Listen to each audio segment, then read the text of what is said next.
3. La realidad. Como conciencia. Hemos visto que el hombre tiene a su alcance dos modos básicos de conocer, y es sumamente significativo el hecho de que la gran mayoría de científicos, filósofos, psicólogos y teólogos que han llegado a una comprensión plena y profunda de ambos modos hayan llegado a la conclusión unánime e ineludible de que solo a través del modo no dual puede alcanzarse el conocimiento de la realidad. En otras palabras, han llegado a la misma conclusión que los físicos cuánticos modernos, de cuyo trabajo hemos hablado ampliamente. Sin embargo, esto resulta difícil de comprender para la mayoría de los occidentales, ya que nuestra civilización, nuestra identidad personal, nuestras filosofías y nuestras metas en la vida están tan arraigadas en el modo de conocer dualista, que cualquier sugerencia de que dicho dualismo genere una ilusión, en lugar de la realidad, produce un rechazo interior en la mayoría de nosotros. No obstante, también hemos señalado las dificultades intrínsecas del conocimiento simbólico cartográfico.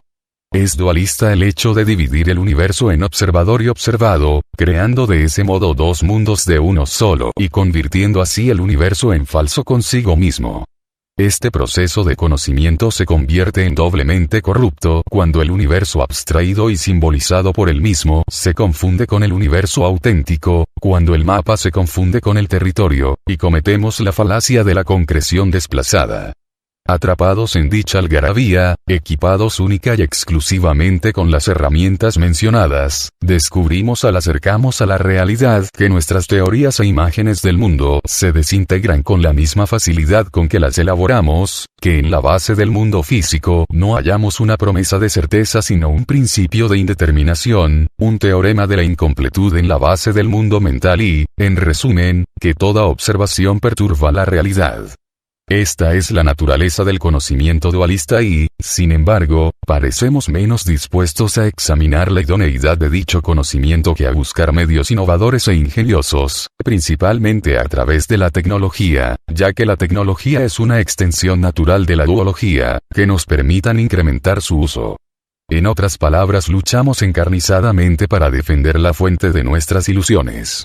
Como declaró Eddington, nosotros, que debemos resolver el problema, formamos parte del mismo, y el problema, en el sentido más estricto de la palabra, estriba en ser adictos al conocimiento dualista. Así pues, afirma Alan Watts, no somos ni remotamente conscientes de lo peculiar de nuestra situación y nos resulta difícil reconocer el simple hecho de que, por otra parte, ha existido un único consenso filosófico de alcance universal. Del mismo son portadores hombres que hablan de las mismas introspecciones y predican esencialmente la misma doctrina, tanto en la actualidad como hace 6000 años, ya sea en Nuevo México, en el extremo oeste, o en Japón, en el lejano oriente. Es probable que a la mayoría este tipo de afirmación nos parezca una enorme exageración, ya que cuando ni siquiera coincidimos en política, es mucho más difícil que lo hagamos en cuanto a la realidad absoluta. ¿Qué duda cabe de que la visión de la realidad de un budista Chan de la antigua China debe ser muy diferente de la de un bioquímico moderno y bien formado, y de que su criterio será asimismo distinto del de un teólogo europeo del siglo XIX? Sin embargo, la respuesta no es tan simple, ya que debemos examinar la pregunta desde dos niveles distintos, porque, como hemos visto, existen dos modos diferentes de conocer la realidad. Enfocando así el problema, es demostrablemente cierto que la imagen del mundo presentada por el conocimiento simbólico cartográfico ha variado enormemente de cultura en cultura, y habitualmente de persona en una misma cultura a lo largo de la historia. Además, nuestra imagen mundial simbólica de la realidad seguirá cambiando conforme actualicemos y revisemos nuestras ideas científicas, económicas e históricas sobre la realidad. Pero el modo de conocimiento no dual no admite en su contenido ninguna idea ni símbolo más que la propia realidad, una realidad idéntica en todo momento y en todo lugar, de forma que dicho modo de conocimiento se convierte en sí mismo en un consenso filosófico único de alcance universal, una comprensión de la realidad compartida por hombres que hablan de las mismas introspecciones y predican esencialmente la misma doctrina, tanto si viven en la actualidad como si lo hicieron hace 6000 años. Utilizando dicho modo, la realidad experimentada por el budista Chan, el teólogo europeo y el bioquímico moderno es exactamente la misma. Así pues, el conocimiento simbólico cartográfico puede generar numerosas imágenes distintas del mundo, mientras que el conocimiento no dual ni simbólico representa una sola imagen, o, mejor dicho, una comprensión, ya que dicho modo de conocimiento no es verbal y por consiguiente tampoco pictórico. A guisa de ejemplo rudimentario, imaginemos un común banana split. Cabría describirlo, a través del conocimiento simbólico cartográfico, de distintas maneras. Desde un punto de vista químico, se puede considerar como un compuesto de carbono, nitrógeno, hidrógeno, oxígeno, azufre, fósforo y ciertos elementos fundamentales. Desde un planteamiento económico, cabría describirlo en términos de las fluctuaciones del mercado, que determinan el coste de sus componentes. En un sentido cotidiano, se describiría simplemente como un helado con plátanos, nueces y salsa de chocolate. He aquí tres descripciones distintas de un mismo producto, deducimos de las mismas que existen tres banana splits diferentes. No lo hacemos porque sabemos que en el fondo de dichas descripciones simbólicas hay un solo helado, que llegamos a conocer no por su descripción sino probándolo, experimentándolo por medios no verbales. Asimismo, según lo afirma la mencionada tradición universal, existe una sola realidad, aunque susceptible de ser descrita de muchas maneras distintas utilizando diversos mapas simbólicos. Por consiguiente, a lo largo de la historia ciertos hombres han comprendido esta realidad única abandonando temporalmente el conocimiento simbólico cartográfico y experimentando directamente esa realidad subyacente, ese único territorio en el que se basan todos nuestros mapas. En otras palabras, dejan de hablar de ello para, en su lugar, experimentarlo y es el contenido de esa experiencia no dual en lo que consiste, según se afirma universalmente, la realidad absoluta. Como ya hemos señalado, la prueba definitiva no consiste en su demostración lógica, sino en el hecho experimental, y solo emprendiendo el experimento para despertar el segundo modo de conocimiento, descubriremos por nosotros mismos su veracidad. Más adelante describiremos dicho experimento, pero entre tanto deberemos contentarnos con demostrar la plausibilidad de que ese segundo modo de conocimiento revele la realidad. Y no cabe duda de que plausible lo es, ya que se salta directamente las mutilaciones relacionadas con el modo dualista de conocimiento.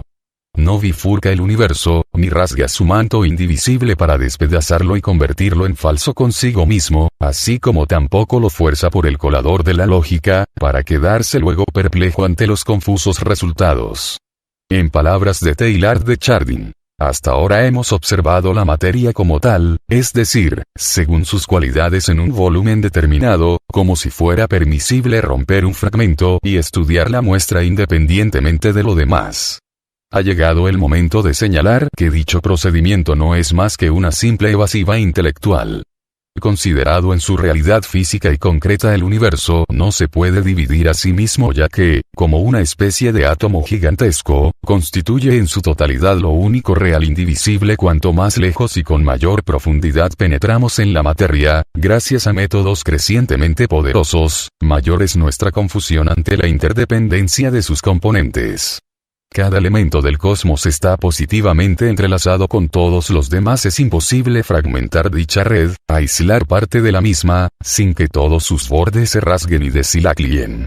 A nuestro alrededor, hasta donde alcanza la vista, el universo se mantiene unido y solo hay una forma realmente posible de considerarlo, es decir, en su conjunto, como una sola pieza. Y eso es precisamente lo que hace el modo no dual de conocimiento. Coge el universo en su conjunto, en una sola pieza, sin las divisiones ni fragmentaciones características del modo simbólico cartográfico.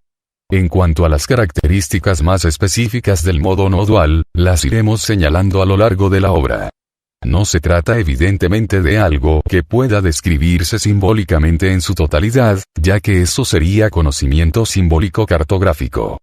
Como lo señaló Eddington, este conocimiento íntimo no es susceptible de análisis ni de codificación, pero observándolo desde distintos ángulos es de esperar que el lector, cuando acabe de leer este libro, haya adquirido cierta sensación del mismo. De momento solo queremos aclarar que al hablar del universo en su conjunto o de una sola pieza, como lo hace Chardin, no nos referimos al malabarismo hegeliano que alcanza la totalidad del universo gracias a una especie de suma supernuménica. Para Hegel, la realidad de cada cosa independiente consiste en ser un aspecto del todo, de modo que cualquier cosa solo está dotada de realidad como parte de dicho todo y es por consiguiente sumando indefinidamente fragmentos, como llegamos por fin a alcanzar lo absoluto. La idea tiene indudablemente cierto mérito, pero a fin de cuentas sumar fragmentos es una evasiva intelectual como la de dividir fragmentos. El modo de conocimiento no dual opera cuando no existen todavía fragmentos, divisiones ni dualidades que sumar o dividir. Además, como intentaremos aclarar, cada cosa independiente no es un aspecto del todo sino el todo propiamente dicho. Por consiguiente, tampoco hay que confundir el todo con el panteísmo de Spinoza. Podemos trasladar esta discusión epistemológica a bases más psicológicas, destacando que diferentes modos de conocimiento corresponden a diferentes niveles de conciencia, a distintas bandas fácilmente reconocibles del espectro de la conciencia. Además, nuestra identidad personal está íntimamente relacionada con el nivel de conciencia desde el cual y en el cual operemos. Por tanto, todo cambio en nuestro modo de conocer produce un cambio en nuestro sentido básico de la identidad.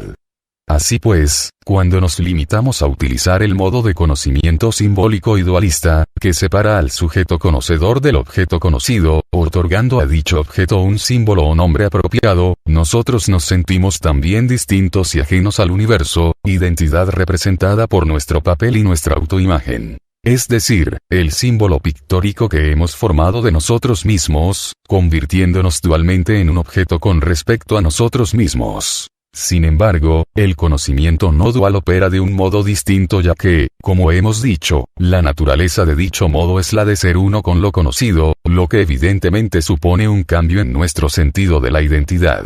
Sin embargo, antes de proseguir, debemos aclarar un punto de suma importancia.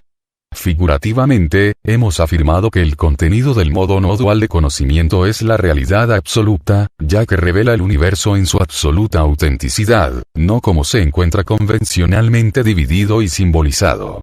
No obstante, hablando con toda propiedad, no existe una cosa llamada realidad y otra denominada conocimiento de la realidad, que constituiría el colmo del dualismo, sino que el conocimiento no dual es la realidad, cuyo contenido es sí mismo.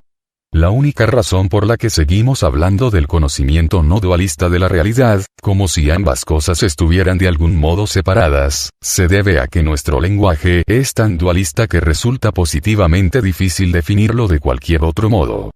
Pero debemos tener siempre presente que el conocimiento y lo real forman una unidad en la experiencia primigenia. Llegamos, por consiguiente, a una conclusión asombrosa. Dado que los modos de conocer corresponden a niveles de la conciencia y que la realidad es un modo particular de conocer, se deduce que la realidad es un nivel de la conciencia. Esto no significa, sin embargo, que el material de la realidad sea el material de la conciencia, ni que los objetos materiales estén realmente formados por la conciencia, o que la conciencia sea una especie de masa nebulosa de viscosidad indiferenciada.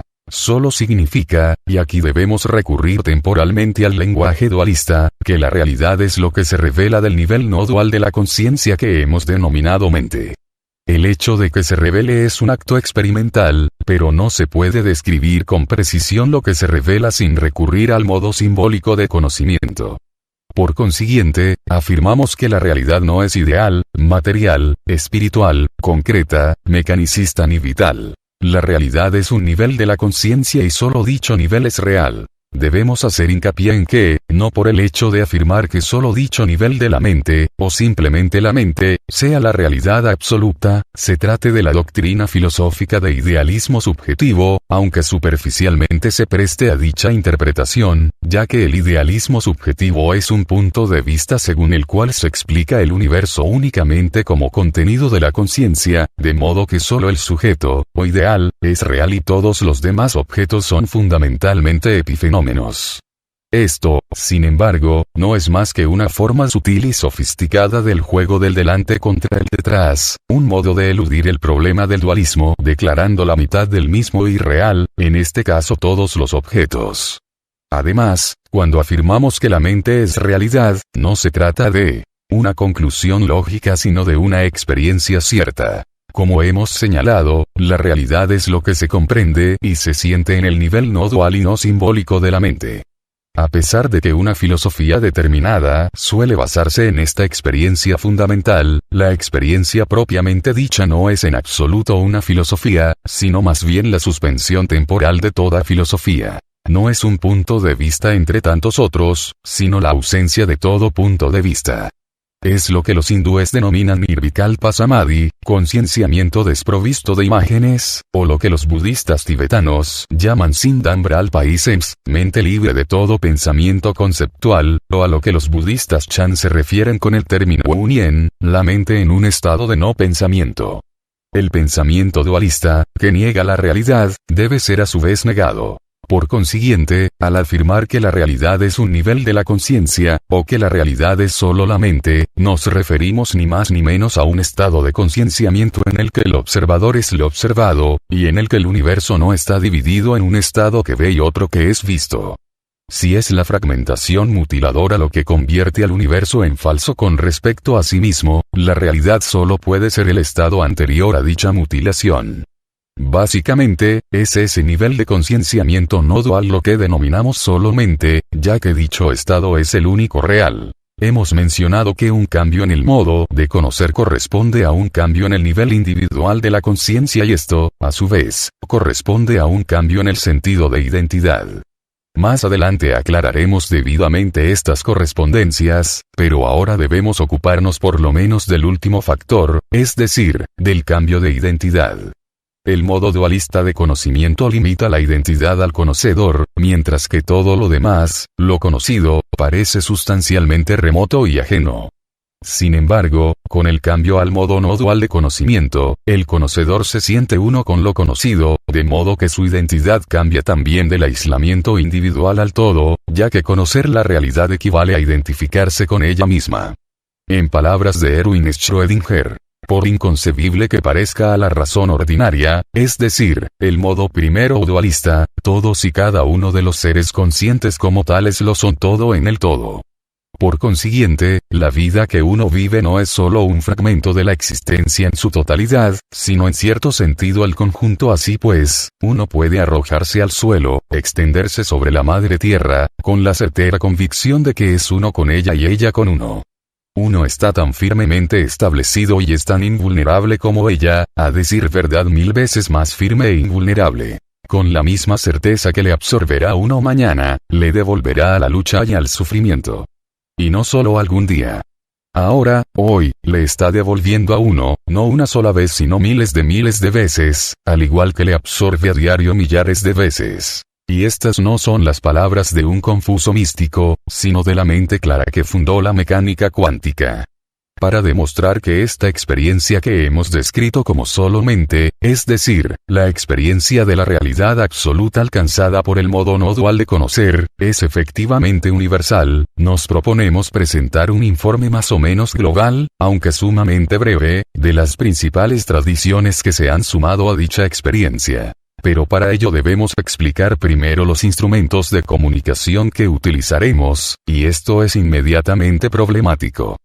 Por comunicación verbal o lingüística se entiende generalmente la transmisión de información o su restricción mediante imágenes, símbolos o ideas. Pero la realidad no es una imagen, no es un mapa, sino el territorio y, si bien podríamos incluir un mapa de Luisiana en este libro, nunca podríamos incluir el territorio propiamente dicho. Por ello los taoístas insisten en que quien sabe no habla y quien habla no sabe.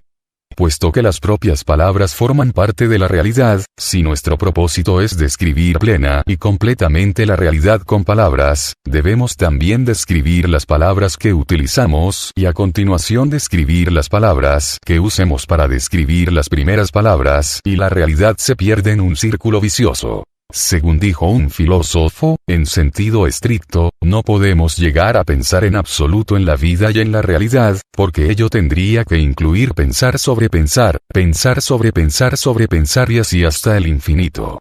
6. Dicho proceso es simplemente otro ejemplo de un intento fútil de dividir el universo en observador y observado, narrador y narrado, mutilándolo y convirtiéndolo así en falso consigo mismo.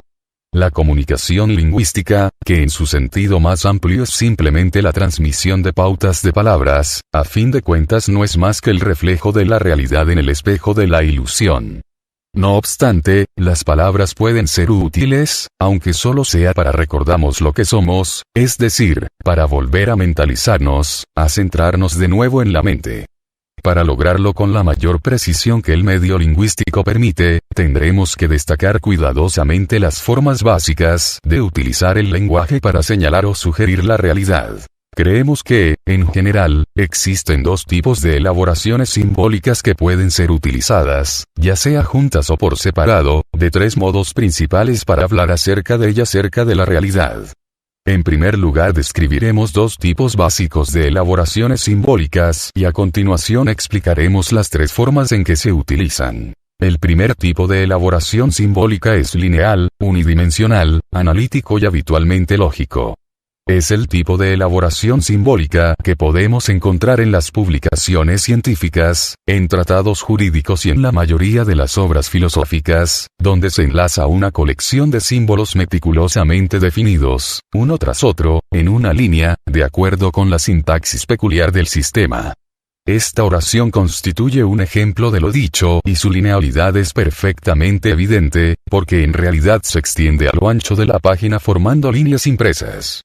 Se trata de una forma de elaboración simbólica sumamente precisa, pero también muy torpe, porque se ve obligada a desglosar la enorme complejidad del universo en simples líneas y a digerir la realidad en torpes fragmentos, que es como explorar el interior de una oscura cueva con la única ayuda de una linterna. Este género de elaboración simbólica podría subdividirse ahora en deductivo, inductivo, alógico, analógico, binario, metalógico, etc., pero estas características generales bastarán para nuestro propósito. El segundo tipo básico de elaboración simbólica es el que solemos denominar imaginativo.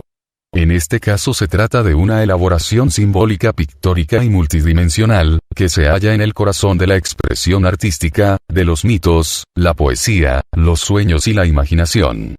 Carece de lógica, por lo menos en el sentido más estricto de la palabra, pero suele encerrar un significado que, en general, se capta con una ojeada, como el de un cuadro o ilustración. En estos sentidos, es totalmente diferente del primer tipo de elaboración lineal. Ambos tipos de elaboración simbólica pueden utilizarse para expresar parcialmente la realidad, pero ninguno de ellos logra abarcarla por completo. Como diría el Zen, son como dedos que apuntan a la luna. El problema, como siempre, estriba en no confundir el dedo con la propia luna. Estos dos tipos de elaboración simbólica pueden utilizarse, juntos o por separado, de tres formas básicamente distintas para apuntar a la mente. A saber, la analógica, la negativa y la perceptiva. La primera, es decir, la analógica, describe la realidad en términos de cómo aparenta ser. Se sirve de cualidades positivas infinitas tan abrumadoras que pueden sugerir o apuntar eficazmente hacia lo absoluto. Entre dichas cualidades se suele incluir la omnipotencia, la omnipresencia, la omnisciencia, el ser infinito, la suprema bienaventuranza, la sabiduría y el amor insuperados, la conciencia infinita, etc. En el Vedanta, por ejemplo, lo absoluto así caracterizado recibe el nombre de Saguna Brahman. El prefijo sa significa con ninguna cualidades, de modo que Saguna Brahman significa lo absoluto dotado de cualidades analógicas para ayudar a dirigir nuestro intelecto finito, y las cualidades que habitualmente se atribuyen a Saguna Brahman son las del ser absoluto, la conciencia y la bienaventuranza.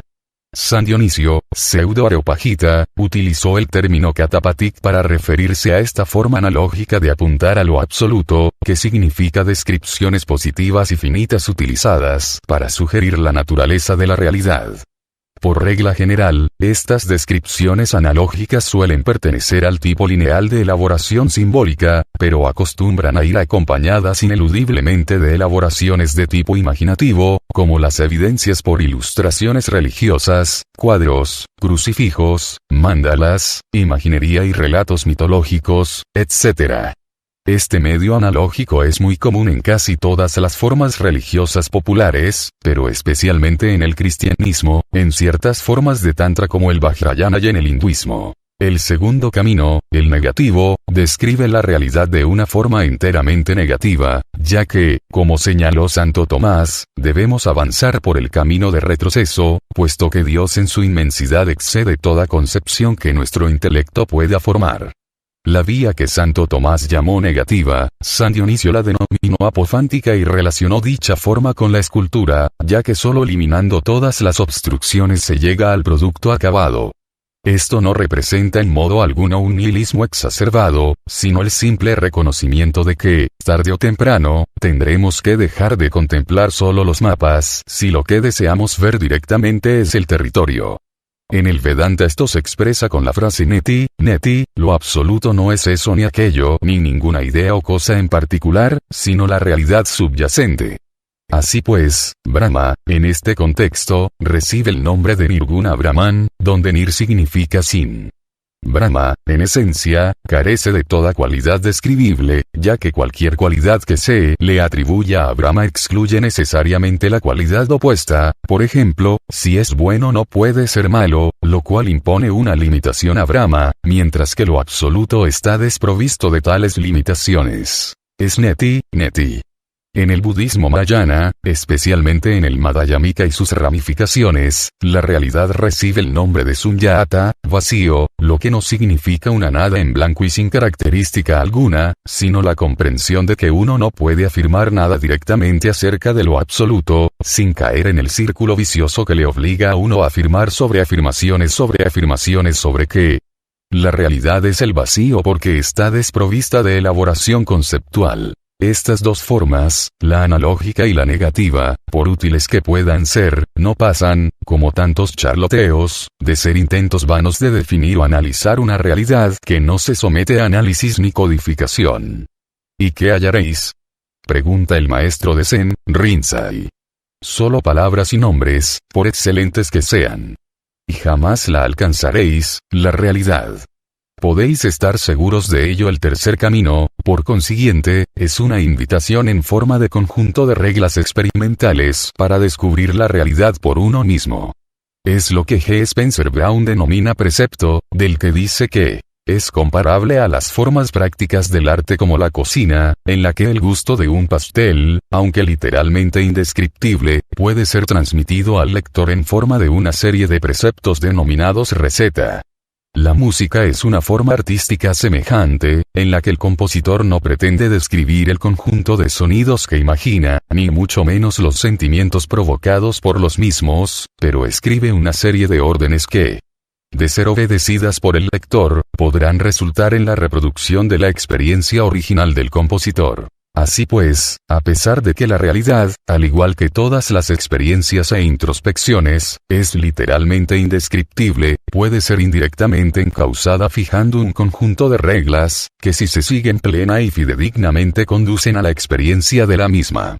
Especialmente en este sentido afirmamos que la mente o la conciencia es la realidad. No se trata de una descripción sino de una directriz. Esta tercera forma preceptiva constituye el corazón del hinduismo, el budismo y el taoísmo, y está también presente en los aspectos místicos del islamismo, el cristianismo y el judaísmo. Así pues, tanto en el hinduismo como en el budismo, el término utilizado para la verdad absoluta, Dharma, significa también camino, por lo que cuando se dice que la realidad es el Dharma de Buda, quiere decir el camino de Buda, su directriz para alcanzar la realidad o, lo que es lo mismo, para alcanzar el modo no dual de conocer. La verdad, en cuanto a su posibilidad de describirla con palabras, debe consistir siempre en un conjunto de instrucciones encaminadas a despertar el modo no dual de conocer y por consiguiente a experimentar directamente la realidad. En este sentido podemos comprobar que las elaboraciones verbales de la realidad pueden diferir enormemente de cultura en cultura y de individuo en individuo, ya que cada investigador, además de utilizar un conjunto diferente de símbolos analógicos o negativos, usa su propia serie particular de instrucciones, pero cuando éstas conducen al modo no dual de conocimiento, la realidad experimentada es universalmente la misma. Señalemos que estos tres caminos, el analógico, el negativo y el preceptivo, sugieren cómo es la realidad, lo que no es y lo que podemos hacer para alcanzarla. Sin embargo, ninguno de ellos dice lo que es, ya que una afirmación directa y positiva sobre la realidad en su conjunto debe ser necesariamente autocontradictoria o carente de significado. Carente de significado porque calificarlo todo equivale a no calificar nada. Autocontradictoria en cuanto la propia afirmación forma parte de La realidad, refiriéndose por consiguiente a su vez a sí misma, y toda declaración que intenta afirmar algo sobre sí misma suele ser contradictoria, por ejemplo, esta declaración es falsa. Con la utilización de estos tres caminos para señalar la luna, ahora podemos comenzar a examinar las principales tradiciones que, de un modo u otro, se interesan por lo absoluto, pero teniendo en cuenta que digamos lo que digamos será necesariamente algo distorsionado y que lo que pretendemos no es una demostración, sino una realidad para ser íntimamente experimentada. Si el lenguaje fuera adecuado, se tardaría un solo día en presentar el Tao en su totalidad. Dado que no lo es, se tarda el mismo tiempo en explicar las existencias materiales. El Tao es algo que está más allá de las existencias materiales. No puede ser transmitido por palabras ni por el silencio. No siempre aclararemos cuál de las tres formas utilizamos, pero es de esperar que el lector reconozca si se trata de la analógica, la negativa, o la perceptiva. Puesto que hemos empezado nuestro estudio de los dos modos de conocer con los físicos cuánticos, así lo haremos también con este análisis. Sir James Jeans, que era muy consciente de lo que denominaba una realidad más profunda más allá y siempre insistía en que debemos sondear el substrato más profundo de la realidad para llegar a comprender la apariencia del mundo, llegó por fin a la siguiente conclusión. Cuando nos observamos a nosotros mismos en el tiempo y en el espacio, nuestras conciencias son evidentemente individuos independientes en un marco de partículas, pero cuando vamos más allá del tiempo y del espacio puede que constituyan los ingredientes de una sola corriente vital continua. Lo que es cierto para la luz y la electricidad, puede que lo sea también para la vida. Cabe que el fenómeno sean individuos que existen por separado en el tiempo y en el espacio, mientras que en una realidad más profunda, más allá del tiempo y del espacio, todos podemos formar parte del mismo cuerpo. En cuanto a ese mismo cuerpo, esa realidad única más allá del tiempo y del espacio, Erwin Schrödinger afirma que es esencialmente eterna, inmutable y numéricamente una en todos los hombres y aun en todos los seres sensitivos por inconcebible que pueda parecer al sentido común, todos y cada uno de los seres conscientes, como tales, lo somos todo en el todo. Por consiguiente, esta vida que vivimos no es solo un fragmento del conjunto de la existencia, sino que en cierto sentido es su totalidad. 10 Estos físicos suelen referirse a la realidad como mente o conciencia, lo mismo que nosotros, como cuando Schrödinger declara que toda conciencia es esencialmente una, pero sin inferir ningún idealismo subjetivo, que considera que el mundo exterior y objetivo es ilusorio, mientras que el mundo subjetivo es real. En realidad ambos son ilusorios. Existe una sola realidad, a la que podemos acercarnos subjetiva u objetivamente, y un único cuerpo, que podemos observar por delante o por detrás. De ahí que Schrödinger afirme que el mundo exterior y la conciencia son una y la misma cosa. Y es esa cosa, esa realidad, lo que denominamos de forma adecuadamente con M mayúscula, para distinguirla de las mentes individuales, como cuando Schrödinger dice que su multiplicidad, es decir, la multiplicidad de mentes individuales, es solo aparente, en verdad existe una sola mente. Y en otro lugar declara que la teoría física en su estado actual sugiere con energía la indestructibilidad de la mente por el tiempo. En cuanto a dicha mente única, que existe por sí misma, Schrödinger declara además, la única alternativa posible es simplemente la de conservar la experiencia inmediata de que la conciencia, es decir, la mente, es un singular cuyo plural es desconocido. Que existe una sola cosa y que lo que parece pluralidad no es más que una serie de aspectos de dicha cosa, producto de un engaño. La misma ilusión se produce en una galería de espejos, así como el Gaurisankar y el monte Everest resultan ser el mismo pico, visto desde distintos valles. Hagamos aquí una pequeña pausa para destacar que Schrödinger utiliza una analogía, la del reflejo en un espejo, para explicar la ilusión. Es decir, para explicar cómo una mente parece un sujeto frente a un objeto y, en otras palabras, para explicar la creación de dos mundos a partir de uno solo, ya que esto parece ser lo que ocurre cuando se coloca algo delante de un espejo. Se ven dos objetos, cuando en realidad hay solo uno. Asimismo, cuando el intelecto bifurcado se refleja en el mundo, obtenemos dos imágenes, observador y observado, sujeto y objeto, cuando en verdad hay una sola mente. Esta es la mente a la que Sir Arthur Eddington se refiere cuando afirma que disponemos de un solo enfoque, a saber, a través de nuestro conocimiento directo, es decir, no dual, de la mente.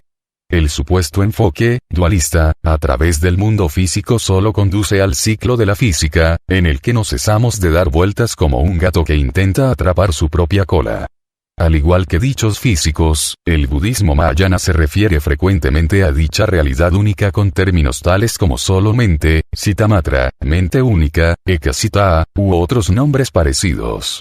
Así pues, a lo largo del Lankavatara Sutra, nos encontramos con afirmaciones como la siguiente. El lenguaje, Mahamati, no es la verdad definitiva. Lo alcanzable por medio del lenguaje no es la verdad definitiva. ¿Por qué? A través del lenguaje uno puede entrar en la verdad, pero las propias palabras no son la verdad. La verdad es la autocomprensión interna experimentada por el sabio a través de su introspección no dual y que no pertenece al mundo de las palabras, de la dualidad ni del intelecto. El mundo no es sino mente, todo es mente. El Sutra Huayen, Avatamsaka, lo describe de un modo más poético. Así como el pintor combina y mezcla diversos colores, a través de las ilusorias proyecciones de la mente se elaboran las distintas formas de todos los fenómenos. 17 El despertar de la fe, compendio cabal de la esencia de la doctrina mahayana, con las limitaciones propias de las palabras, explica lúcidamente. La mente en términos de lo absoluto es en sí el reino de la realidad, Dharmadhatu, y la esencia de todas las fases de la existencia en su totalidad. Lo que se denomina naturaleza esencial de la mente es innato e imperecedero, es decir, como lo explica Jins, está más allá del tiempo y del espacio. Es solo la ilusión lo que hace que todas las cosas se diferencien, como la parte frontal de la posterior, todas las cosas trascienden desde el principio toda forma de verbalización, descripción y conceptualización, y son, a fin de cuentas, indiferenciadas. Todas las explicaciones con palabras son provisionales y, en definitiva, carecen de validez. La realidad carece de atributos y la palabra es más bien el límite de la verbalización, en la que la palabra se utiliza para poner fin a las palabras. Todas las cosas son solo de la mente única. 18 Claro está que la mente única, más que una teoría, es una experiencia vital y la secta del budismo mahayana que penetra de un modo más directo y profundo en su interior es la secta Chan, Zen en Japón. El gran maestro Anpo declara. Todos los budas y todos los seres sensibles no son más que la mente única, aparte de lo cual nada existe. Esa mente que no tiene principios innata e indestructible. No es verde ni amarilla y no tiene forma ni apariencia. No pertenece a las categorías de las cosas que existen ni de las que no existen, como tampoco se la puede considerar nueva ni vieja. No es larga ni corta, pequeña ni grande, ya que trasciende todos los límites, medidas, huellas y comparaciones. Solo despierta a la mente única. Así pues, la plataforma del Zen no es la doctrina, el dogma, ni las palabras superfluas, sino señalar directamente a la mente, y cuando llegan a utilizarse palabras son casi siempre perceptivas, ya que el Buda se limita a señalar el camino. Y así Changqing, que intentó alcanzar la mente a través del velo del pensamiento, al verla directamente proclama: ¡qué equivocado estaba! ¡Qué equivocado! Levanta el velo y ve el mundo. Si alguien me pregunta por mi filosofía, le golpearé inmediatamente con mi báculo en la boca. Comprensiblemente, no todas las tradiciones hablan de esta realidad única como mente, denominándola a veces ser absoluto, camino absoluto, vacío, abismo o, en términos más familiares, Dios, cabeza divina, o espíritu único, no obstante, utilizando muchos nombres para quien en realidad es solo uno. Así pues, en el cristianismo encontramos la siguiente declaración en Corintios 1. Sabéis que vuestros cuerpos son miembros de Jesucristo, pero el que se une al Señor es un solo espíritu. 6, 16, 17. O las palabras de Jesucristo recogidas en el Evangelio de San Juan. Para que todos ellos sean uno, así como tú, Padre, estás en unión conmigo y yo estoy en unión contigo, que ellos también estén en unión con nosotros. 17, 21. Así habla Plotino de la reducción a la unidad de todas las almas, y el maestro Eckhart proclama que todo en la cabeza divina es uno y no hay nada que decir y nos incita a que seamos por consiguiente ese uno para encontrar a Dios. Y para ser ese uno debemos abandonar el dualismo, como lo sugiere el Evangelio de Santo Tomás. Le preguntaron al Señor: ¿entraremos, siendo niños, en el reino? Jesucristo les respondió: cuando hagáis de dos uno, y cuando hagáis que el interior sea como el exterior y el exterior como el interior, y lo superior como lo inferior, y el hombre y la mujer en uno solo, entonces entraréis, en el reino. Y en este mismo Evangelio, Jesucristo dijo: soy la luz que brilla por encima de todos ellos, soy el todo que emergió de mí y el todo que también me abarca. Partid un tronco y allí me encontraréis. Levantad una piedra y allí me hallaréis. Jesucristo está en todas partes porque, como los hechos apócrifos de Pedro explican, se te percibe solo por tu espíritu, estás en mí, Padre, mi madre, mi hermano, mi amigo, mi siervo, mi criado. Eres el todo y el todo está en ti. Y tú eres y no hay nada más sino solo tú. 22. Este tipo de experiencia de solo Jesucristo es formalmente indistinguible de la de solamente de los budistas o de los físicos, y si nos trasladamos al hinduismo las hallamos a ambas formalmente indistinguibles de la doctrina central del Vedanta, donde la realidad es solo Brahma, como se proclama en el Katha Upanishad. Así como el viento, aunque único, adopta nuevas formas según donde penetre, el espíritu, aunque único, adopta nuevas formas en todo lo que vive. Está dentro de todo y también fuera existe un soberano, el espíritu que está en todas las cosas, que transforma en muchas su propia forma.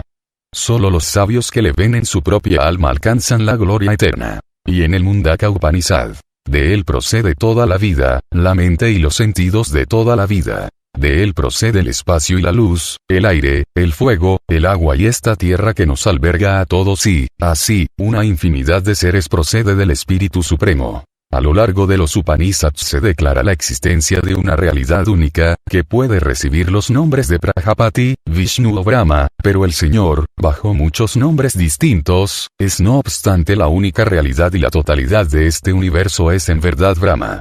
Chandogya Upanishad 3, 14, 1. Por encima del tiempo está Brahma, uno e infinito. Está más allá del norte y del sur, del este y del oeste, de arriba a abajo. A su unidad se dirige todo aquel que lo sabe. Maitri Upanishad 6, 17. Sin embargo, este uno no es uno entre tantos sino unidad única, que supera por completo el dualismo pero sin excluirlo y que contiene todas las relatividades sin someterse a ninguna. Pasando al taoísmo, Chun Tzu declara acerca de esta unidad única, desprovista por completo de dualismo y de términos opuestos, que no hay nada que no sea esto / invertida no hay nada que no sea aquello. Por consiguiente afirmo que esto emana de aquello y aquello deriva también de esto. Esta es la teoría de la interdependencia de esto y aquello. No obstante, la vida procede de la muerte y viceversa. La posibilidad procede de la imposibilidad y viceversa. La afirmación se basa en la negación y viceversa. Siendo este el caso, el verdadero sabio rechaza todas las distinciones y dualismos, y se refugia en el cielo. Ya que uno puede basarlo en esto, pero esto es también aquello y aquello es también esto. Esto también tiene su bueno y malo y aquello tiene también su bueno y malo. Existe por consiguiente en realidad una distinción entre esto y aquello. Cuando esto, subjetivo, y aquello, objetivo, carecen ambos de correlatos, he ahí el auténtico eje de Tao. Y cuando dicho eje pasa por el centro en el que todas las infinidades convergen, tanto las afirmaciones como las negaciones se funden con el uno infinito. Por consiguiente, Lao Tzu anuncia que el sabio alcanza de ese modo la unidad primigenia. Más adelante aclararemos el significado preciso de alcanzar la unidad primigenia, pero de momento nos limitamos a observar las formas en que dichas tradiciones universales tratan lo infinito y la realidad única, lo que no impide que nos enfrentemos, no obstante, a un formidable problema, ya que en todo momento hemos hablado de la realidad como única. Solamente, solo Jesucristo, solo Brahma, solo Espíritu, solo Tao. Esto es incuestionablemente útil, ya que indica metafóricamente que la realidad es esa base única y absoluta de todo fenómeno, siempre y cuando no olvidemos que se trata de una metáfora. Sin embargo, son muchos los que no lo recuerdan, y hablar de la realidad como unidad puede acabar resultando muy confuso, porque podemos acabar pensando que se trata efectivamente de una cosa absoluta, enorme, todopoderosa y omnisapiente, situada por encima del universo y gobernándolo con omnipotencia. Imaginan una cosa que existe en contraposición al universo de muchas cosas, lo que no supone más que una versión magnificada del delante contra el detrás, y esto no es lo absoluto, sino el dualismo absoluto, ya que separa la unidad absoluta de la multiplicidad relativa. Esto conduce ineludiblemente a un panteísmo desprovisto de rasgos característicos o a un insípido monismo.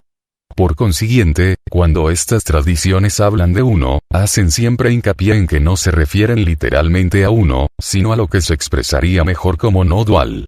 Esto no es una teoría monista ni panteísta, sino una experiencia de no dualidad. La teoría literal de un uno absoluto es sumamente dualista. En palabras de Saint San, todas las formas de dualismo son producto ignorante de la propia mente. Son como visiones y flores en el aire. ¿Por qué molestarnos en capturarlas? Cuando el dualismo no logra alcanzarlas, incluso la unicidad deja de existir como tal. La mente verdadera no está dividida. Cuando se nos pide una identificación directa, solo podemos responder, no dos, no dual. Pero en este no dos no está implícito el uno, ya que como aclara Saint San, en la no dualidad pura no existe el dos ni el uno. Silpa Vigna afirma en el Avatamsaka Sutra que la verdad de la autocomprensión, y de la propia realidad, no es uno ni dos. Y Tao Wu de Tianhuan proclama que incluso la unicidad, cuando uno se aferra a la misma, está lejos de su objetivo. El caso es que cuando, obedeciendo el mandato de Jesucristo, hacemos de dos uno, el dos deja de existir, pero tampoco existe el uno. Estas tradiciones hablan por tanto de uno solo como concesión a la imaginación popular. En otras palabras, utilizan la forma analógica de señalar la realidad, pero cuando se les pide insistentemente una afirmación determinada sobre la realidad, se trasladan inmediatamente a la forma negativa, señalando que de hecho la realidad no es uno ni muchos, singular ni plural, trascendente o inmanente, sino una experiencia no dual sobre la que nada puede decirse, esa nada incalificable de Descartes, que a pesar de todo, en palabras de Behmen, ante el mundo parece la nada, pero para los hijos de la sabiduría es todas las cosas. De ahí que San Dionisio afirme, yendo a un nivel todavía más alto, afirmamos que no es alma, ni mente, ni objeto de conocimiento. Tampoco tiene opinión, ni razón, ni intelecto. Asimismo carece de razón, de pensamiento y no es enunciable ni cognoscible. Tampoco es número, orden, grandeza, pequeñez, igualdad, desigualdad, similitud, ni disímil. No está quieto ni en movimiento, ni permanece inmóvil. Tampoco goza de poder, ni luz. No vive ni es vida. No es un ser, ni eterno, ni tiempo, ni su tacto es cognoscible. Tampoco es conocimiento, ni verdad, ni dominio, ni sabiduría, ni uno, ni unicidad, ni divinidad, ni bondad. Tampoco es espíritu, tal como podemos entenderlo, ni filiación, ni paternidad, ni nada conocido por nosotros ni por cualquier otra criatura. Tampoco es oscuridad, ni luz. No es falsedad, ni verdad. Tampoco existe ninguna afirmación ni negación completa que se pueda hacer acerca de él. Teología mística, v. Compárese lo antedicho con el siguiente texto del Mandaukya Upanishad, que habla de la realidad superior como aquello que no es consciente de lo subjetivo, ni es consciente de lo objetivo, ni es consciente de ambos, ni es una masa de conciencia plena, ni simple conciencia, ni inconsciencia. Es invisible, incontrolable, inalcanzable, carece de distinción, está más allá del pensamiento, es indescriptible, la situación del sí mismo, el fin del desarrollo, tranquilo, benigno, sin dualidad. Y todo ello neti, porque atribuirle cualquier característica a la realidad equivale a negarle la característica opuesta, mutilándola y convirtiéndola en falsa consigo misma. Además, se suele agravar el crimen confundiendo características tales como verdad y bondad con lo absoluto propiamente dicho, venerando a continuación dichas imágenes de la realidad, inconscientes de haber caído en la más sutil e insidiosa idolatría. A todo aquel que se contente con lo que se puede expresar en palabras, Dios es una palabra, el cielo es una palabra, se le puede calificar justamente de infiel. En palabras de Kumaraswamy, La idolatría es el uso inapropiado de símbolos, definición que no precisa de otra calificación. La filosofía tradicional no se opone al uso de símbolos y ritos, aunque los más ortodoxos tienen mucho que decir acerca de su uso inadecuado. Cabe hacer hincapié en que el peligro de tratar las fórmulas verbales como absolutas es generalmente mayor que el de utilizar indebidamente imágenes plásticas. 27 Así pues, como lo sugiere Coomaraswamy, ningún cristiano en su sano juicio confunde una estatua plástica o una imagen de Jesucristo con el propio Redentor, pero muchos confunden habitualmente las imágenes mentales de Jesucristo, como su poder, su gloria, su amor, o cualquier otra, con el propio Jesucristo, a pesar de que son tan artificiales como el becerro de oro y el icono de Baal. No debes hacer una imagen tallada ni una forma parecida a forma alguna que esté arriba en los cielos o que esté en la tierra debajo o que esté en las aguas debajo de la tierra. Éxodo 20:4. Para comprender mejor por qué las imágenes talladas mutilan tanto la realidad, trasladémonos a la escuela madhyamika del Mahayana. La madhyamika representa la forma más pura del camino negativo, del neti, de la vía negativa, y lo que digamos al respecto puede tomarse como representativo de dicha vía negativa en general, del intento de librarnos de los ídolos del conocimiento simbólico cartográfico en el conocimiento directo e íntimo de la propia realidad. La madhyamika fue fundada alrededor del siglo II después de Jesucristo por Nagarjuna, considerado por muchos como el mayor filósofo de la historia. En cierto sentido esto no es cierto, puesto que Nagarjuna no era filósofo, si por ello se entiende a alguien que funda o defiende una filosofía sofisticada, ya que Nagarjuna no se adscribía en absoluto a ninguna filosofía lógica. Por el contrario, volvía la lógica contra sí misma para poner de manifiesto la naturaleza contradictoria de la misma. No tenía ninguna filosofía acerca de la realidad, sino que se limitaba a demostrar que todas las filosofías que pretendían abrazar la realidad debían ser autocontradictorias. Al hacerlo, ni Nagarjuna ni Madhyamika presentaban tesis alternativa alguna. No destruyen una filosofía para levantar otra en su lugar, sino que, siguiendo sistemática y meticulosamente cualquier filosofía hasta su conclusión lógica, demuestran que dicha filosofía es autocontradictoria. Como veremos más adelante, existe una razón para ello, que no es el escepticismo ni el nihilismo, ya que estos puntos de vista se atacan con tanto vigor como cualquier otro. Entretanto, T.R.B. Murti explica la operación que realiza la madhyamika. ¿Cómo rechaza la madhyamika todos y cada uno de los puntos de vista? Utiliza una sola arma.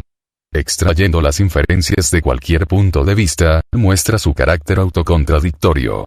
La dialéctica consiste en una serie de argumentos de reductio ad absurdum. Toda tesis se vuelve contra sí misma. La madhyamika es una prasángika o vaitandika, un sofista o polemista autónomo.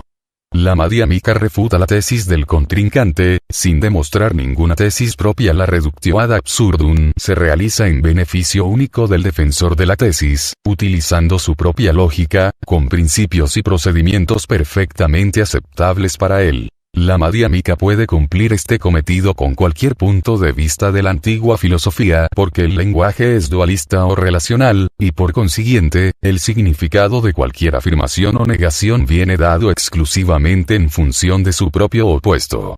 Toda declaración y toda definición establece unas fronteras o unos límites. Clasifica algo y, de ese modo, siempre se puede mostrar que lo que se encuentra dentro de determinados límites, debe coexistir con lo que está en el exterior. Incluso la idea de lo ilimitado carece de significación, sin contrastarla con lo limitado. La dialéctica madhyamika lo utiliza como método infalible, ya que señalar la relatividad de cualquier premisa metafísica y obligar así al dialéctico a entrar en el debate equivale a participar en un juego en el que está condenado a perder. La madhyamika lo consigue demostrando en primer lugar que cualquier propuesta sobre la realidad debe caer en una de las 4 categorías siguientes. 1. Ser, o simplemente X. 2. No ser, no X. 3. Ser y no ser, X y no X. 4. Ni ser ni no ser, ni X ni no X. A continuación demuestra que cualquier propuesta que pretenda abarcar la realidad debe contradecirse a sí misma. Por ejemplo, supongamos que afirmo que la realidad es un ser absoluto, infinito e ilimitado, esta afirmación cae en la primera categoría.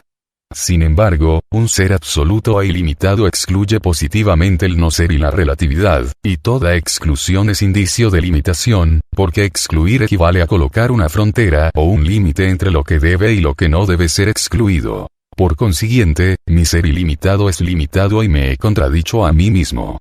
Si cambio mi declaración a no ser absoluto, categoría segunda, no mejora mi situación, ya que no ser excluye ser y es por consiguiente igualmente limitado. Puede que haga ahora un alarde intelectual y declare que la realidad incluye tanto el ser como el no ser, que es inherente tanto en lo uno como en lo otro, categoría tercera, pero esto la excluye de no ser ni lo uno ni lo otro, de trascender el ser y el no ser. Y si afirmo que la realidad no es ni ser ni no ser, que los trasciende a ambos, categoría cuarta, la excluyo de la inmanencia, de estar dotada de ser y de no ser.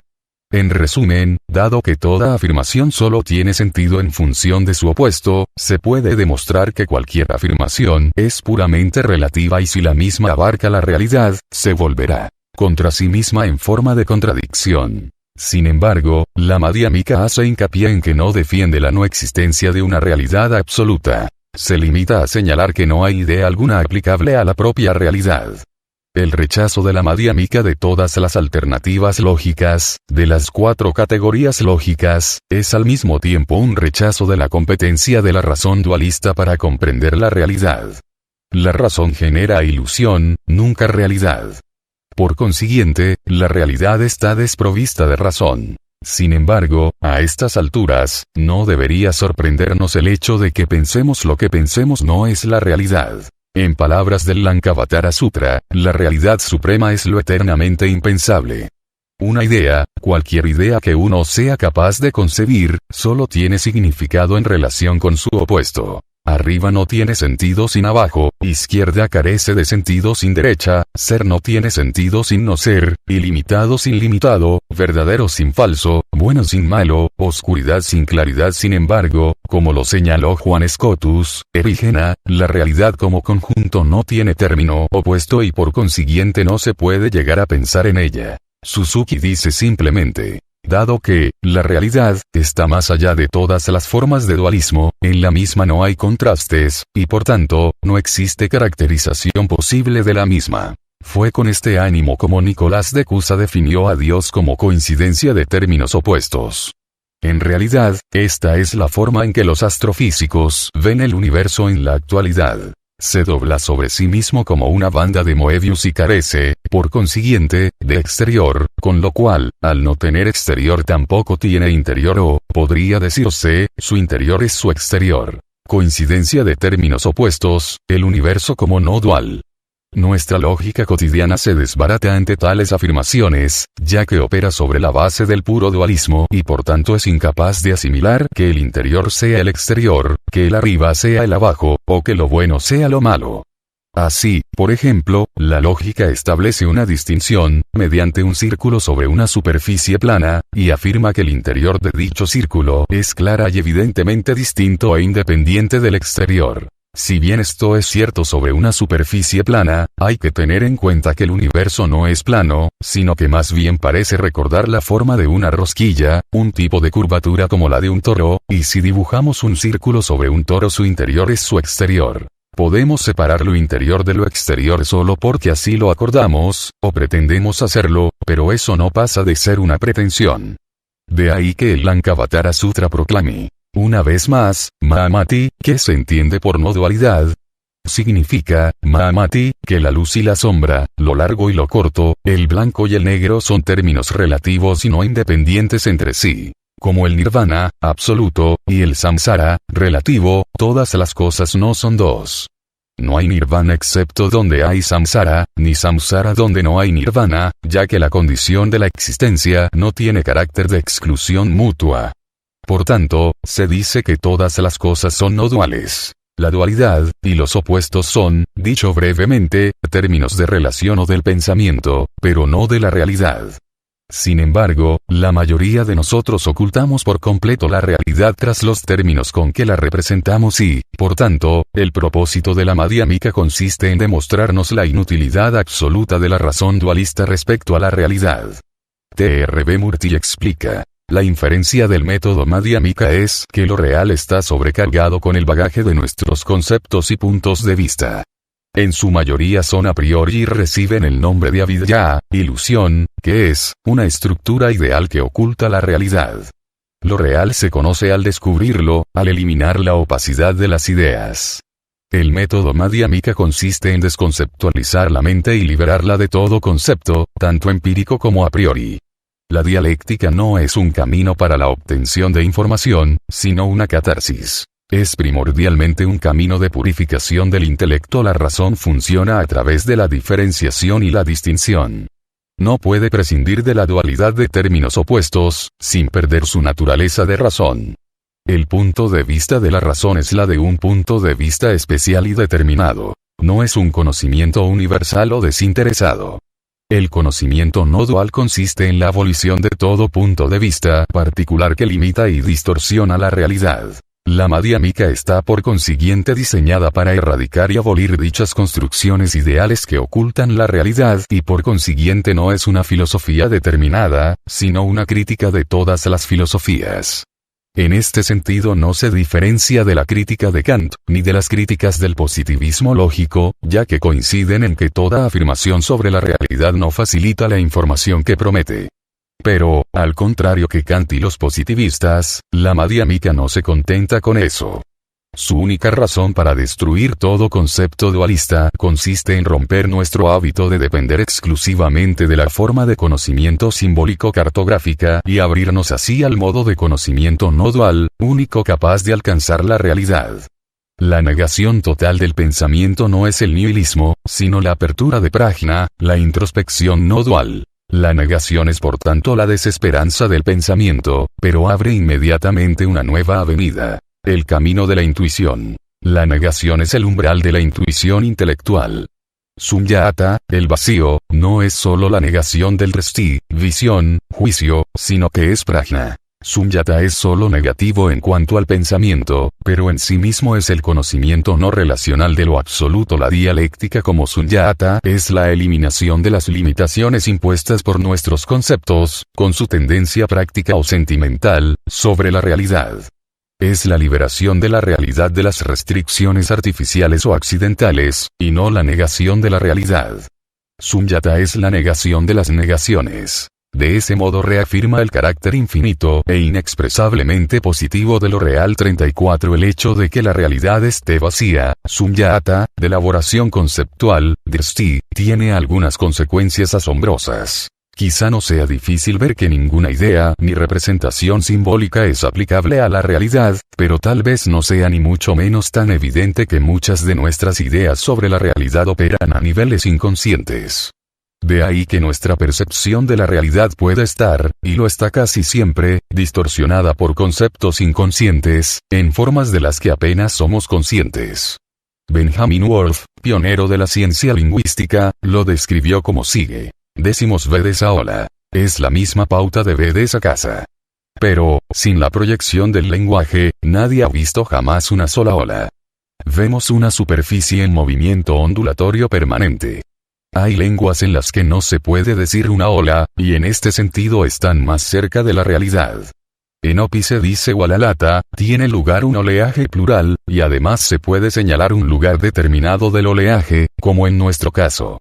Pero, dado que en realidad una ola no puede existir por su cuenta, la forma que corresponde a nuestro singular, wala, no es el equivalente de lo que nosotros llamamos una ola, sino que significa tiene lugar un chapoteo, como cuando de pronto se sacude un recipiente lleno de agua. Esto es un ejemplo de que, los científicos, así como, el resto de nosotros, proyectamos todos sin darnos cuenta las pautas lingüísticas de un tipo determinado de lenguaje sobre el universo, y las vemos ahí, convertidas en visibles en la propia faz de la naturaleza. Como ejemplo simple pero iluminador, intentemos ver la diferencia que hay entre nuestros dedos. Todos somos conscientes de que son diferentes entre sí, pero ¿podemos señalar esa diferencia? ¿Somos capaces de verla en realidad?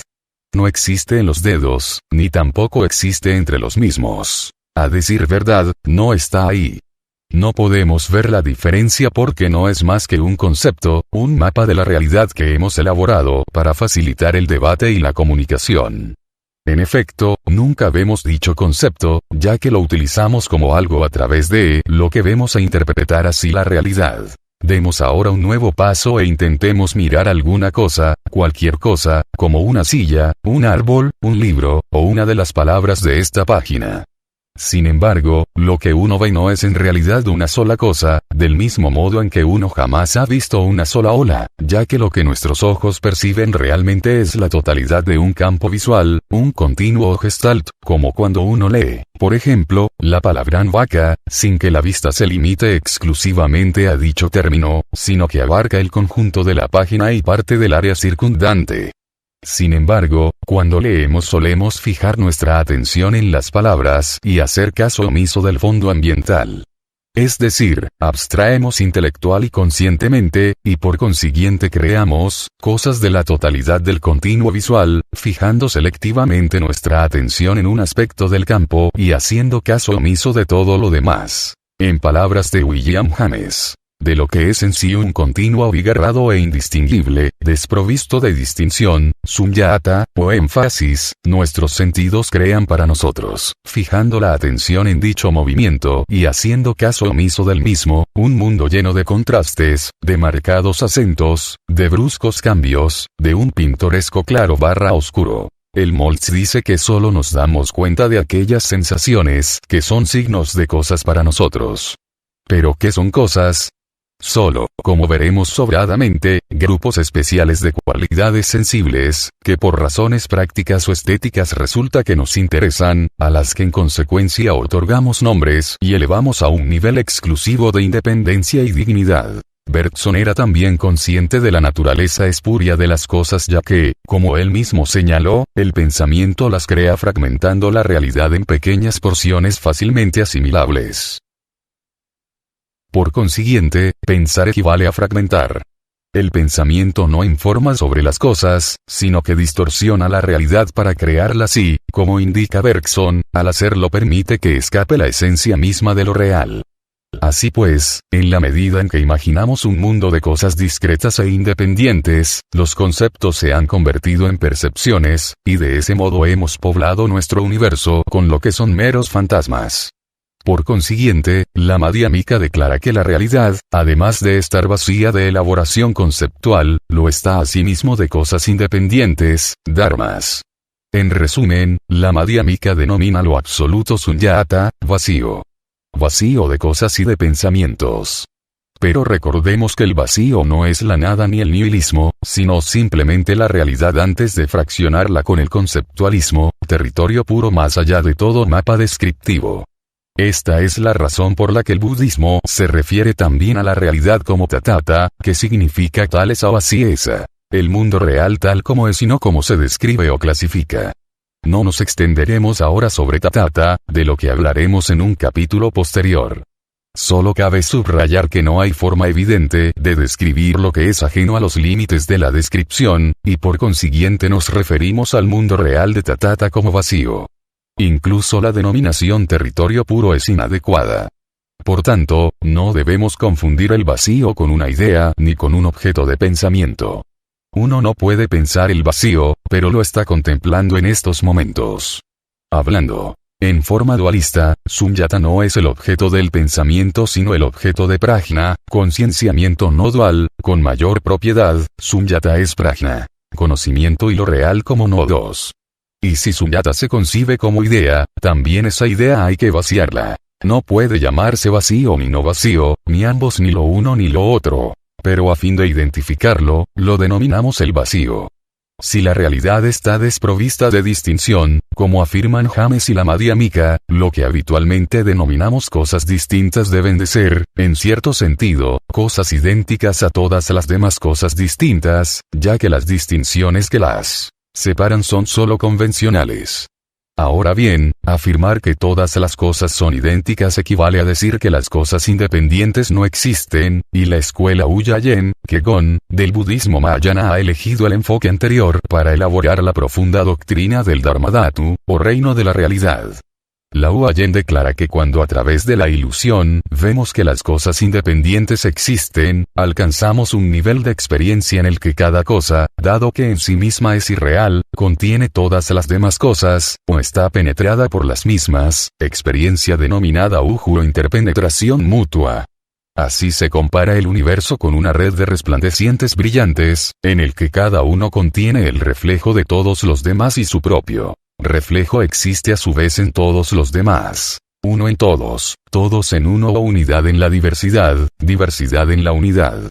Este reino de interpretación mutua se denomina Dharmadhatu, campo o sistema universal, y en realidad no es más que otra aproximación al vacío. En el infinito Dharmadhatu, todas y cada una de las cosas incluyen simultáneamente el todo, las demás cosas, perfectamente completo, sin la más mínima deficiencia ni omisión, en todo momento. Por consiguiente, ver un objeto equivale a ver todos los objetos y viceversa. Esto significa que una partícula individual y minúscula en el diminuto cosmos de un átomo contiene en realidad los infinitos objetos y principios de infinitos universos futuros y de los del pasado remoto, perfectamente completos y sin omisión alguna. O, como lo expresa Blake, ver el mundo en un grano de arena, y el cielo en una flor silvestre, tener la infinidad en la palma de la mano, y la eternidad en una hora. Sin embargo, hemos de hacer otra vez hincapié en que el Dharmadhatu, aunque constituya las bases de la filosofía Huayen, en el fondo no es una filosofía sino una experiencia basada en prajna, en el modo no dual de conocimiento. Y prajna revela la realidad como Citamatra, solamente o Brahma, uno sin semejante, o Jehová, nadie existe ajeno a mí. Así pues, la realidad o terreno de todas las cosas independientes es la mente, como idéntica a todas las demás cosas, ya que ellas a su vez no son más que mente. Todo interior es un exterior, el mundo es un grano de arena y el cielo una flor silvestre. Cuando se toma agua en las manos, la luna se refleja en las mismas. Cuando se tocan las flores, su perfume impregna el vestido. La doctrina de la interpretación e identificación mutua del Dharmadhatu representa el mayor intento del hombre de expresar en palabras la experiencia no dual de la realidad, que en sí misma sigue siendo indescriptible, inefable, incalificable, una nada innombrable. El Dharmadhatu no es enteramente ajeno al pensamiento occidental, ya que podemos contemplar la emergencia de algo muy similar en la moderna teoría del sistema, en la psicología Gestalt y en la filosofía organísmica de Whitehead. A decir verdad, la ciencia occidental en su conjunto avanza a pasos agigantados hacia una visión Dharmadhatu del cosmos, como lo aclara el biofísico Ludwig von Bertalanffy. Cabe afirmar que, como característica de la ciencia moderna, el esquema de unidades aislables que actúan con causalidad unidireccional ha mostrado su insuficiencia. De ahí la aparición, en todos los campos de la ciencia, de conceptos tales como totalidad, holismo, organísmico, gestalt, etc., todos los cuales significan, a fin de cuentas, que debemos pensar en términos de sistemas de elementos en mutua interacción. Asimismo, Scott declara que el único enfoque significativo de la ciencia moderna es el estudio de la organización como sistema de variables mutuamente dependientes. Interacción mutua y dependencia mutua son precisamente la doctrina Huayen de interpretación mutua, ya que afirmar que dos variables o dos cosas son mutuamente dependientes solo equivale a decir que son fundamentalmente inseparables, no dos, no duales, y esto es la interpretación mutua. Recordemos el ejemplo de la palabra vaca en relación con la página, que es en realidad una muestra de lo que los psicólogos Gestalt denominan una figura, vaca, en un medio ambiente, la página. En cierto sentido la figura se distingue del medio ambiente, pero al mismo tiempo, sin el medio ambiente de la página, nunca podríamos llegar a ver la figura, la palabra vaca. La figura y el ambiente son por tanto diferentes pero inseparables, al igual que el sujeto y el objeto, el suceso y el observador, lo bueno y lo malo. Y, de hecho, todos los opuestos son diferentes pero inseparables, expresando unidad en la diversidad y diversidad en la unidad, o lo que Eckhart denomina fusión sin confusión. Whitehead, filósofo de la ciencia moderna, describe lo que en definitiva es interpretación mutua como sigue. Debemos interpretar el mundo en términos de su funcionamiento general. Por tanto, como lo manifiesta la esencia fundamental de nuestra experiencia, la unión entre las cosas supone cierta doctrina de inmanencia mutua. En un sentido u otro, esta comunidad de hechos del mundo significa que cada hecho es un factor en la naturaleza de todos, y cada uno de los demás hechos estamos en el mundo, y el mundo está en nosotros. Este fruto de la observación, vago, pero imperativo, es la base de lo conectivo en el mundo. Lo conectivo en el mundo es la interdependencia e interpretación mutua. La última palabra sobre el retorno de la ciencia moderna y la filosofía de la sabiduría del Dharmadhatu pertenece al increíble Joseph Needham. La visión china del mundo se basa en una forma de pensar totalmente distinta de la visión occidental de un universo mecánico, gobernado desde el exterior por un creador y monarca político. La cooperación armónica de todos los seres emanó, no de las órdenes de una autoridad superior ajena a ellos, Dios, sino del hecho de que todos formaban parte de una jerarquía de conjuntos que constituían una pauta cósmica y lo que obedecían eran los dictámenes internos de sus propias naturalezas.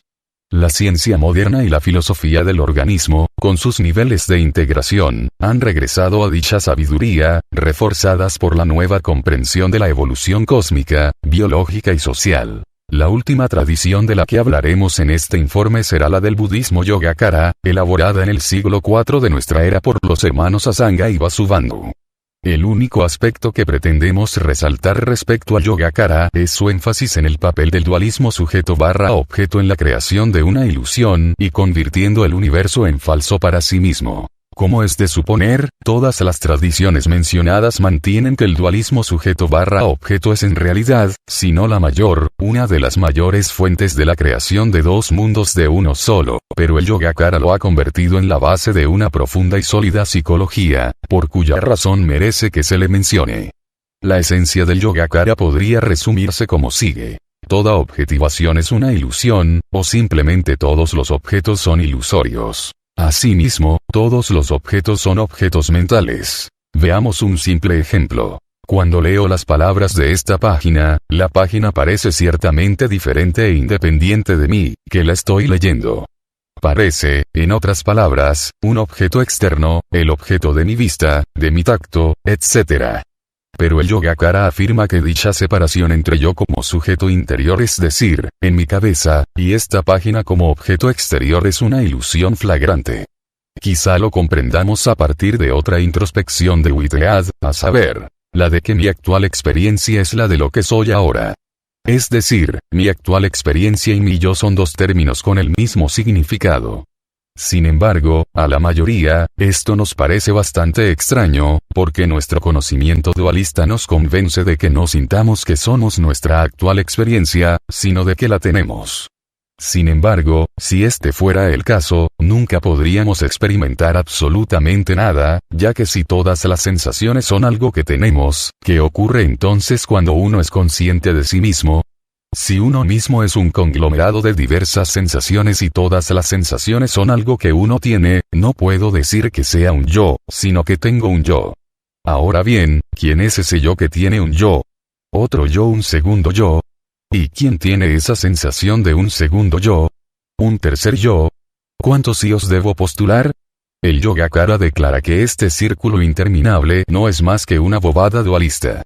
Cuando leo esta página, existe en realidad una sola sensación, la sensación única del conjunto del campo visual, tal como existe en mi sistema nervioso. Pero cuando abstraigo la página del campo visual para formar un concepto mental de la misma, dicho concepto parece independiente de mí, como objeto en mi conciencia, porque todas las imágenes parecen exhibirse ante mí como objetos en mi mente, casi como si en mi cabeza hubiera un diminuto proyector que proyectara las imágenes mentales en la pantalla de mi conciencia. Es como si estuviera sentado en la última fila del cine y contemplara fascinado la proyección de dichas imágenes. A pesar de que en cierto sentido tengo la sensación de que aquellas ideas son mías, no obstante me siento, como la mayoría de los demás individuos, independiente de ellas y las contemplo como objetos. Así pues, cuando abstraigo la página del campo visual para formar un concepto mental de la misma, dado que dicho concepto parece independiente de mí como objeto, la página también debe parecerlo. Este dualismo sujeto/objeto que, con muy pocas excepciones, nos acosa a todos, lo declara ilusorio el Yogacara. No existe una sensación denominada yo que siente otra sensación denominada página. Solo existe una sensación que, desde un punto de vista objetivo, denominamos la página y desde un punto de vista subjetivo llamamos yo.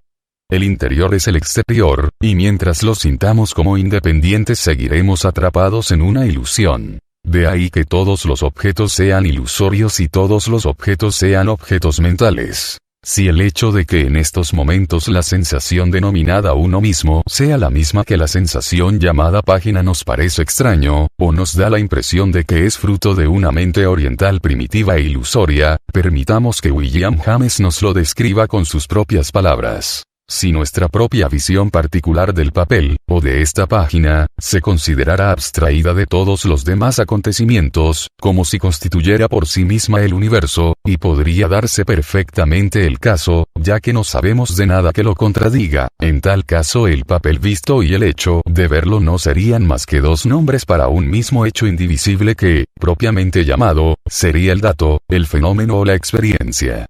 El papel está en la mente y la mente alrededor del papel, porque papel y mente no son más que dos nombres otorgados más adelante a una misma experiencia. Ahora bien, según el Yogacara, cuando descubrimos realmente que el sujeto y el objeto no son dos, despierta prajna, el modo no dual de conocer, con lo cual y sólo así se revela la realidad de solo mente. Como hemos aclarado antes, si es la división del universo entre sujeto y objeto lo que hace que perdamos la realidad, solo se puede alcanzar de nuevo el paraíso en el estado anterior a la separación. Para concluir este breve resumen de las principales ramas de esta tradición universal, conviene mencionar algunos puntos generales. Al esbozar las diferentes expresiones adoptadas por la experiencia de solo mente a lo largo de la historia de la humanidad, nos hemos concentrado casi exclusivamente en las formas analógica y negativa, pero más adelante hablaremos ampliamente de la forma perceptiva. Al hacerlo, hemos presentado algunas de estas tradiciones como si utilizaran exclusivamente una de dichas formas, cuando a decir verdad este es raramente el caso. La mayoría de las tradiciones, aunque hagan hincapié en un enfoque por encima de los demás, suelen utilizar los tres.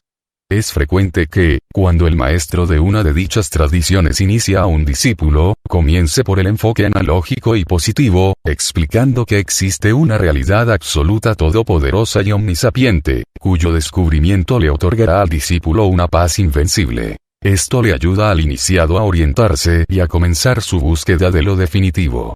Sin embargo, lo más probable es que el discípulo no consiga resultado alguno, ya que se aferra, consciente o inconscientemente, a sus ideas y analogías sobre la realidad y confunde, por consiguiente, el mapa con el territorio. Puede que entonces el maestro comience a hacer hincapié en el enfoque negativo, aclarando que, a pesar de que las ideas sobre la realidad son útiles, no por ello la propia realidad es una idea, de modo que el discípulo, cuya fe en lo absoluto ha sido ahora despertada por el enfoque analógico, siga adelante negando todas sus ideas sobre la realidad, ya que a fin de cuentas no son más que trabas.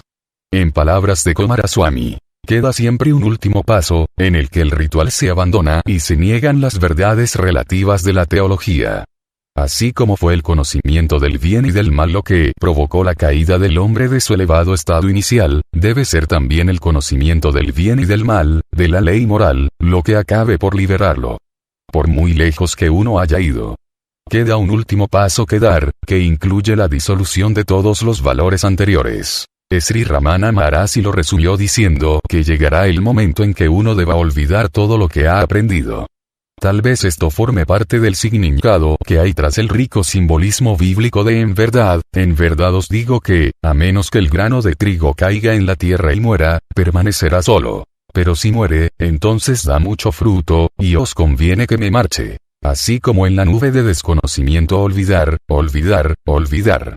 También Lao Tzu declara que aprender consiste en agregar uno a las propias existencias día a día. La práctica del Tao consiste en ir sustrayendo día a día, es el Vijay. Y la pura esencia del budismo ha sido resumida como vaciarse uno mismo.